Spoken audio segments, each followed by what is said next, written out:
ఎత్తుగా ఉన్నటువంటి పీఠం మీద ఉంది. ఒక చిన్న పిల్ల ఆ శివలింగం దగ్గరికి వెళ్ళింది. అరమరిక తెలియని పిల్ల. ఆ పిల్ల వెళ్ళి చేతిలో ఒక తుమ్మి పువ్వు పట్టుకుని వెయ్యాలనుకుంది. ఆ పీఠం పట్టుకుంది, ఎగిరింది, ఎక్కింది, అందలేదు.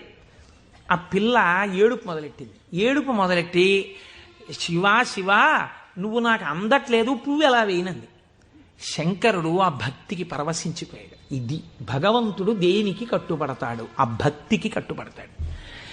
వెంటనే ఇలా ఉన్న శివలింగం ఇలా వంగిపోతే ఆ పిల్లకేం తెలుసు? శివలింగం వంగిపోయింది నా కోసం అన్నది. చిన్నపిల్ల పొంగిపోయి తప్పట్లు కొట్టేసి కాసేపు ఆడేసి 2 పువ్వులు వేసేసి వెళ్ళిపోయింది ఆ పిల్ల. మరునాడు యథాలాపంగా అనేక శివలింగాలు ఉంటుంటాయి కదా గుళ్ళో.